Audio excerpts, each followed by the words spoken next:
Hello children, welcome back to the channel English Guru. Dear students, today we are going to discuss a poem for class 8, The Schoolboy, which has been taken from the book Honeydew. In this poem, there's a boy who is a schoolboy actually, and he loves to see the beauty of nature in the morning, and he is very joyful, and when he awakes, he feels very fresh and delightful in summer morning. But later on, all his happiness goes away when he has to go to the school, because he does not like to go to the school in such a summer morning. He likes to enjoy the company of a skylark, and he wants to listen the music that every bird is singing on the trees. But he feels sad. So how his happiness goes and what he says in this poem, that is expressed from the viewpoint of a schoolboy, and the poet of this poem is William Blake, and this poem has been taken from his Songs of Innocence. So he was a very good poetry writer and very famous also. So let's read The Schoolboy. First we will read the poem only, and then I will explain to you stanza wise in simple and easy language, in Hindi as well as in English. So I hope you will like this video and it will be a help for you to prepare for your examination. So without wasting time, come on children, open your books and also read along with me. The schoolboy in this poem is not a happy child. What makes him unhappy? Why does he compare himself to a bird that lives in a cage or a plant that withers when it should blossom? तो ये कविता एक उदास स्कूली बच्चे के जीवन से संबंधित है, और इसमें कवि स्वयं को एक बच्चे के रूप में दर्शाता है, और वो कहता है कि गर्मियों की ऐसी प्रातः स्कूल जाना उसकी सारी खुशियाँ छीन लेता है। उसे कड़े अनुशासन में क्लासरूम में बैठना पड़ता है और उसके मन में भय की भावना होती है। उसे पुस्तकों से कोई प्रसन्नता नहीं मिलती। वो चाहता है कि वो सब कुछ नेचर से सीखे, ना कि स्ट्रिक्ट डिसिप्लिन में, टीचर के गाइडेंस में या उसके सुपरविजन में वो कुछ सीखे, क्योंकि वो उसे बहुत ही बोरिंग लगता है। और वो चाहता है कि उसका जो जीवन है वो खुश हो, आनंदमय हो, ना कि टेंशन वाला माहौल हो। क्योंकि वो अपने बाद में वो ये भी कहता है कि यदि बसंत के मौसम में फूलों से खुशियाँ छीन ली जाती हैं तो गर्मियों में उन वृक्षों पर फल नहीं लगेंगे। तो कवि के कहने का भाव ये होता है कि यदि एक बच्चा अप्रसन्न रहता है तो वो बड़ा होकर एक प्रसन्न युवक के रूप में नहीं ग्रो कर सकता। ये बहुत ही अच्छी और इंटरेस्टिंग पोएम है। चलिए पहले हम पोएम को रीड करते हैं। I love to rise in a summer morn when the birds sing on every tree, the distant huntsman winds his horn, and the skylark sings with me. Oh, what sweet company! But to go to school in a summer morn, oh, it drives all joy away. Under a cruel eye outworn, the little ones spend the day in sighing and dismay. Ah, then at times I drooping sit and spend many an anxious hour, nor in my book nor I can take delight, nor sit in listening worn through with the dreary shower. How can the bird that is born for joy sit in a cage and sing? How can a child, when fears annoy, but droop his tender wing and forget his youthful spring? O father and mother, if buds are nipped and blossom blown away, and if the tender plants are stripped of their joy in the springing day by sorrow and care's dismay, how shall the summer arise in joy or the summer fruits appear? So बच्चों, ये आपकी poem थी। अब हम एक एक stanza का explanation करते हैं। So in stanza 1, the poet says, I love to rise in summer morn when the bird sings on every tree, the distant huntman winds his horn, and the skylark sings with me. Oh what sweet company. So बच्चों, इसमें जो speaker है, young boy, he is very joyful and he likes to awake in the fresh and delightful summer morning. So further he describes the beauty of the summer morning, and he likes the chirping of the birds on every tree, the sound of horn blown by the hunter from a distant field, and sweet songs of skylark. So you must be remembering, हम पढ़ रहे हैं The School Boy poem written by Gurudev Rabindranath Tagore ji. तो इस poem में एक boy है, school boy, जो बहुत खुश रहता है और उसे सुबह फ्रेश मॉर्निंग में उठना बहुत अच्छा लगता है, बहुत पसंद है।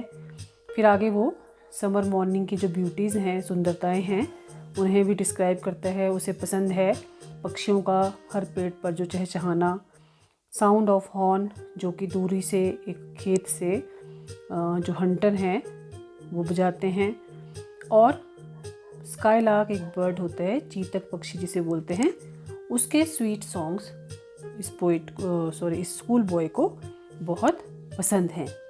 ओके, तो अब पढ़ेंगे हम second paragraph.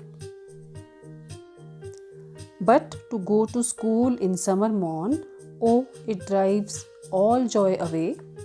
Under a cruel eye outworn, the little ones spend the day in sign and dismay. So it's a matter of utmost disappointment for the speaker to attend the school in such a sweet summer morning, where actually he wishes to enjoy the delight of summer. मतलब जो speaker है, कहाँ तो वो summer की जो nature की जो खूबसूरती है वो उसकी कंपनी को एंजॉय करना चाहता है, लेकिन वो बहुत ही डिसअपॉइंटेड है क्योंकि उसे ऐसी मॉर्निंग में स्कूल अटेंड करने के लिए जाना पड़ रहा है। ही is tired and even puzzled under the strict supervision of his teacher. वो बहुत ही थका हुआ है और बहुत ही कंफ्यूज्ड है क्योंकि उसे टीचर की सुपरविज़न में, जो कि बहुत ही स्ट्रिक्ट टीचर है, उसके निगरानी में उसे रहना पड़ता है। Under the cruel eye outworn means he has to be under the supervision of his teacher and teacher is very strict. The phrase outworn refers to the eyes of the teacher that actually tires the boy. यहाँ जो आउटबोर्न है वो असल में teacher की आंखों के लिए रेफ़र किया गया है, जिससे वास्तव में बच्चा जो है वो थक चुका है, मतलब उसे क्लास में बिल्कुल भी मज़ा नहीं आता है, और ऊपर से टीचर स्ट्रिक्ट है, उसे रूल्स फॉलो करने पड़ते हैं, तो इन सब चीज़ों से वो ही is tired. So instead of enjoying the pleasure of summer, the child has to compulsory attend the school where he spends his day in boredom and sadness. In sighing and dismay means in boredom and sadness, मतलब बच्चे को summer की जो खुशियाँ वो enjoy करना चाहता है, उसके बजाय उसे ज़बरदस्ती, मतलब अनिवार्य रूप से कंपलसरी है उसके लिए स्कूल जाना, अटेंड करना, जहाँ वो अपना पूरा दिन बोर होकर और उदासी में गुजारता है। Now we will read third stanza. Ah, then at times I drooping sit and spend many as anxious are, nor in my book can I take delight. बच्चा आगे एक्सप्रेस करता है his tiredness, उसकी थकावट क्यों है उसे वो बता रहा है। He sits unwillingly in the sea of boredom, मतलब जो बोरियत का समुद्र है वो unwillingly, ना चाहते हुए भी उसमें उसे बैठना पड़ता है। वो बोर्डम का समुद्र कहाँ है? उसकी classroom. The child keeps under control the attack on him by the harsh personality of the teacher and unnecessary lectures, which is shower of meaningless words, and his urge for unchecked freedom. बच्चा यहाँ बता रहा है कि कैसे उसे teacher की जो इंस्ट्रक्शंस हैं, अननेसेसरी लेक्चर्स हैं, उसे वो फॉलो करने पड़ते हैं, सुनने पड़ते हैं, जबकि वो बोर हो रहा होता है, और उसके ऊपर जो उसकी जो फ्रीडम है वो उसके ऊपर चेक है, एक तरह का नज़र है, टीचर की निगरानी है, जो उसे बिल्कुल भी भाती नहीं है। Nor sit in learning's bower worn through with the dreary shower. The learnings bower refers to a garden where the child can be taught in an interesting way only if nature accompanies him instead of the school teacher। तो बच्चा चाहता है कि उसे teacher की बजाय अगर nature की कंपनी में छोड़ दिया जाए तो वहाँ वो ज़्यादा इंटरेस्टिंग तरीके से सीख पाएगा, ऐसा बच्चे का पॉइंट ऑफ व्यू है। How can a bird that born for joy sit in cage in sing. अब बच्चा अपने आप को एक ऐसे बर्ड से कंपेयर करता है जिसे केज में रखा गया है। तो again the poet compares a child with a bird. According to his view, a bird which is born cheerful and fun loving can never sing sweet songs if caged। बच्चों, आपको अपना वो चैप्टर याद होगा प्रिंसेस सितंबर, उसमें भी जो bird था सिंगिंग बर्ड, उसे प्रिंसेस ने केज में रख दिया था अपनी बहनों के कहने से, और फिर उस पक्षी ने गाना बंद कर दिया था। तो यहाँ भी आप उस चीज़ को रेफ़र कर सकते हो कि एक बच्चे को एक बर्ड से, जो कि सिंगिंग बर्ड है, उससे कंपेयर किया है। उसके हिसाब से वो पक्षी जो खुश रहने के लिए पैदा हुआ है और जिसको फ़न लविंग, मतलब जो जिसे फ़न करना यानी खुश रहना, खेलना कूदना जिसे बहुत पसंद है, he can never sing sweet songs if caged. अगर उसे केज में रखा जाए तो कभी भी मीठे गाने नहीं गा पाएगा, ऐसा ये उस बच्चे का पॉइंट ऑफ व्यू है। Similarly, a child, if remained under the umbrella of annoying fear and tension, the distrust of his teacher, can never enjoy the natural instincts of joy and playfulness। तो उसी प्रकार अगर एक बच्चे को एक annoying fear मतलब ऐसा गुस्सा जिससे उसे चिढ़ हो, और टेंशन जो कब आएगी उसे, जब वो क्लासरूम में अपने टीचर के स्ट्रिक्ट सुपरविजन में होगा, तो वो बच्चा अपनी जो उसकी खुशी है, जो उसका जॉय है, और जो उसकी प्लेफुलनेस नेचर है, जो उसने खेल कूद करने की जो उसकी उम्र है और मस्ती करने का जो उसका मन है, वो अपने टीचर के स्ट्रिक्ट डिसिप्लिन की वजह से वो इन्जॉय नहीं कर पाएगा। ठीक वैसे ही जैसे एक बर्ड जो है वो केज में गा नहीं पाता। तो दोनों को सिमिलर उनमें कंपैरिजन किया गया है। And forget his youthful spring, and so Indeed a world full of rigid course of discipline will ruthlessly take away the beautiful springs that is the childhood days of a person's life। तो इस प्रकार से एक ऐसा संसार जिसमें अनुशासन भरा पड़ा हो, हर बात पे जिसे रोका जाए टोका जाए, तो वो ऐसा जो एटमॉस्फेयर है वो एक बच्चे का जो ब्यूटीफुल स्प्रिंग है, स्प्रिंग मीन्स जो उसके बचपन के दिन हैं जिसमें वो ब्लूम करेगा, खिलेगा, खेलेगा, कूदेगा, तो एक ऐसे व्यक्ति का जीवन जो है वो बिल्कुल ही डल हो जाता है। According to the poem, poet wants to say this. Now stanza 5 is, O father and mother if birds are nipped and if the tender plants are stripped, O of their joy in the springing day by sorrow and cares dismay. तो बच्चा यहाँ पे complaint करता है तो वो highest authority, वो कौन है, उसके फादर एंड मदर, कि यदि if A budding child is picked and swept of in the early stage of life in an ocean of sorrow, कि एक बडिंग मतलब जो अभी फूल नहीं है, कली जिसको आप कहते हो फूल बनने से पहले एक बड होती है, तो बच्चा अपने आप को वो कहता है कि अगर एक कली को मतलब पिक्ड उठाकर तोड़ दिया जाए उसके अर्ली स्टेज में ही, जब उसने खिलना है उससे पहले ही अगर उसे एक दुखों के समुद्र में स्वेप्ट अवे, मतलब उसे बहने के लिए छोड़ दिया जाए दुखों के समुद्र में। दुखों का समुद्र क्या है उसका, स्कूल जाना। Where there is no one to care for, एक ऐसी जगह जहाँ कोई उसका ध्यान रखने वाला नहीं है। बच्चा अपने पेरेंट्स से पूछ रहा है, if unhappiness crushes the sensitive plants, beautiful and the newborn birds, summer can never be joyful। यदि ना खुश होता है बच्चा और उसके जो अगर एक सेंसिटिव प्लांट जो है, कोमल फूल है, अगर उसको क्रश कर दिया जाए, पहले ही खिलने से पहले ही फूल को मसल दिया जाए, तो जो समर है that can not be joyful, क्योंकि फूल नहीं खिलेंगे तो समर में अच्छा दिखने वाला क्या रह जाएगा, ये बच्चा अपने पेरेंट्स से पूछना चाहता है। तो वो ये कहना चाहता है कि अगर बच्चे का बचपन एक स्ट्रिक्ट डिसिप्लिन में गुजरेगा तो वो बड़ा होकर एक खुश मिजाज या अच्छा जिंदा दिल इंसान वो नहीं बन पाएगा, ऐसा वो कहना चाहता है। How shall the summer arise in joy, or the summer fruits appear, or how shall we gather what grief destroy, or bless the mellowing year when the blast of winter appears?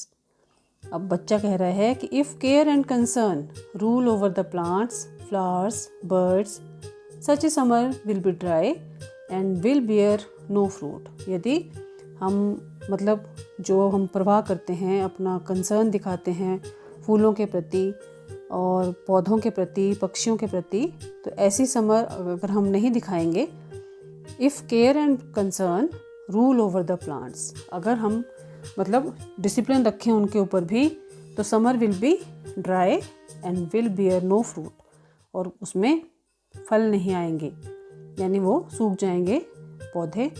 The child inquires his parents as to how they can win back what pain, sadness has destroyed. वो अपने बच्चों parents से वो पूछना चाहता है कि वो जीत हासिल कैसे कर सकता है यदि दुख और उदासी उसके जीवन को नष्ट कर दें। If the plants perish or dry up due to the pain or sorrow, no fruit will be there in the season of autumn, means mellowing year. तो बच्चा कह रहा है कि यदि पौधे वो सूख जाएं, ड्राई अप हो जाएं, किस वजह से, पेन या दुख, सौरों की वजह से, तो जब ऑटम आएगा, पतझड़, तब उस पर पेड़ों पर कोई फल नहीं लग पाएंगे। तो इसी तरह जब बच्चा बड़ा होगा तो उसके जीवन में भी खुशियाँ नहीं रहेंगी अगर वो बचपन से ही एक स्ट्रिक्ट डिसिप्लिन में रहेगा और उसे नेचर एंजॉय नहीं करने दी जाएगी, उसे खेलने के लिए मौका नहीं मिलेगा, तो ये उसका जो जीवन आगे चलकर वो भी उन पौधों की तरह रूखा सूखा हो जाएगा, ऐसा वो बच्चा school boy he says. This implies that if childhood pleasure and joy are restricted, one has to be very sure that the adult life will be absolutely dry and unproductive. तो इसका कहने का मतलब ये है इन लाइनों का कि यदि बचपन में खुशियाँ और जो हमें जिन चीज़ों से करने से आनंद मिलता है उन पर अगर रिस्ट्रिक्शंस हो, बंदिशें हों, तो one has to be very sure, हमें ये निश्चित तौर पर समझ लेना चाहिए कि आगे चलकर जो एडल्ट लाइफ होगी that will be absolutely dry and unproductive, वो पूरी तरह से रूखी सूखी होगी, उसमें जीवन में कोई आनंद नहीं होगा और ना ही उससे कोई अच्छे रिजल्ट्स आएंगे, ना ही वो संसार के लिए कुछ अच्छा सोच पाएगा, ना ही कुछ उनके लिए पॉजिटिव वो कर पाएगा। तो बच्चों, ये थी आपकी पोएम द स्कूल बॉय। बहुत सिंपल पोएम है लेकिन बहुत ही मीनिंगफुल है, जिसमें एक स्कूल गोइंग बच्चे का जो मनोविश्लेषण है वो किया गया है कि वो क्या सोचता है। तो अब हम करते हैं इसके एक्सरसाइज के questions. Okay, the first question is find 3 or 4 words or phrases in stanza 1 that reflect the child's happiness and joy. हमने stanza 1 में 3-4 शब्द या phrases होते हैं, group of word which needs a subject and predicate to be a complete sentence. तो यहाँ पे हम ढूंढने हैं वर्ड्स और फ्रेजेस जिससे पता लगे कि बच्चा जो है वो हैप्पी है और खुश है। तो इसके आंसर में आप लिखेंगे the phrases that reflect the child's joy and happiness are love to rise in a summer morn, birds sing on every tree, the skylark sings with me, and sweet company. Next question is in stanza 2 the mood changes. Which words or phrases reflect the changed mood? कौन से शब्द हैं जो बताएंगे कि mood बदल गया है बच्चे का? तो इसमें आप लिखेंगे the phrases that reflect the changed mood are it drives all joy away and spend the day in sighing and dismay, ये 2 आपने लिखने हैं। Third question is a cruel eye outworn stanza 2 refers to number 1 the classroom which is shabby or noisy, number 2 the lessons which are difficult or uninteresting, and number 3 the dull or uninspiring life at school with lots of work and no play. Mark the answer that you consider right. So you will write a cruel eye outworn, यहाँ it refers to the dull or uninspiring life at school with lots of work and no play, यानी कि एक school ऐसी जगह जहाँ बहुत सारा काम है करने के लिए और नो प्ले, तो ऐसी यहाँ पे आप इसको मेंशन करेंगे। Next is nor sit in learnings bower worn through with the dreary shower, which of the following is a close paraphrase of the lines above. Number 1 nor can I sit in a roofless classroom when it is raining. Number 2 nor can I learn anything at school though teachers go on lecturing and explaining. And number 3 nor can I sit in school garden for fear of getting wet in the rain. So you will write second option, nor can I sit in nor can I learn anything at school though teachers go on lecturing and explaining. So bachcho, this was your poem The School Boy, and we have discussed 4 questions also. I hope you have understood it thoroughly. अगर आपको video अच्छी लगी हो तो इसे like करें, अपने friends के साथ शेयर करें और चैनल इंग्लिश गुरु को सब्सक्राइब करें और उसके साइड में जो बेल आइकन आता है उसे प्रेस करें ताकि अगली वीडियो की नोटिफिकेशन आपको जल्दी आ जाए और आप इसका फ़ायदा उठाएं। तो बच्चों, अब आप अपना ध्यान रखें और अगर आपके कोई भी डाउट्स हों, कुछ आपको समझ में ना आया हो तो कमेंट बॉक्स में आप अपनी क्वेरीज लिख दें और मैं कोशिश करूँगी कि आपके सभी क्वेरीज को मैं सॉल्व करूँ और आपकी हेल्प करूँ। अब अपना ध्यान रखें। Bye bye, have a nice day and thank you for watching channel English Guru.